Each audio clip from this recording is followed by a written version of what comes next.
നമ്മൾ ഒറ്റപ്പെടണം. ലൈഫിൽ ചുറ്റും ആരില്ലാണ്ട് കൂടെ ആരില്ലാണ്ട് നമ്മൾ ഒറ്റപ്പെടണം.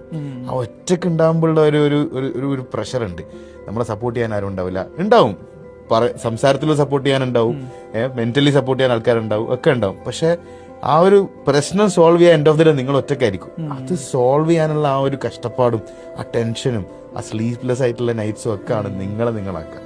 അപ്പോഴാണ് നിങ്ങൾക്ക് സ്ട്രോങ് ആയിട്ട് സൊസൈറ്റിയിൽ സംസാരിക്കാനും അതേപോലെ നിങ്ങൾ ആരാണെന്ന് പ്രൂവ് ചെയ്യാണ്. ആക്ച്വലി അത് സൊസൈറ്റിനെ പ്രൂവ് ചെയ്യില്ല, നിങ്ങൾ ആരാണ് നിങ്ങൾക്ക് തന്നെ പ്രൂവ് ചെയ്യണം നിങ്ങൾ. കാരണം അത് ആ ഒരു സ്ട്രഗിൾ ഫേസിൽ സമയത്ത് തീരുമാനം കൂടിയായിരിക്കും 100%. ആ സമയത്ത് തീരുമാനങ്ങൾ പലപ്പോഴും നിങ്ങൾക്കൊരു സ്ട്രഗിൾ ഫേസിൽ പോകുമ്പോൾ നിങ്ങൾ തോറ്റ് പിന്മാറാണ്ട് നിങ്ങൾ അതിന്റെ കൂടെ എഫേർട്ട് ഇട്ട് ചെയ്യുന്ന സമയത്ത് പഠിച്ചോ നിങ്ങളെ കൂടെ ഡെസിഷൻ എടുക്കാൻ ഹെൽപ്പ് ചെയ്യും.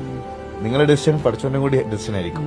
അപ്പൊ അത് ഓട്ടോമാറ്റിക്കലി ആ റൈറ്റ് ഡെസിഷൻ ആയിട്ട് മാറലാണ്. അതൊരു നേച്ചർ നിങ്ങൾ കൂടെ നമ്മൾ ഒറ്റപ്പെടണം. ലൈഫിൽ ചുറ്റും ആരില്ലാണ്ട് കൂടെ ആരില്ലാണ്ട് നമ്മൾ ഒറ്റപ്പെടണം.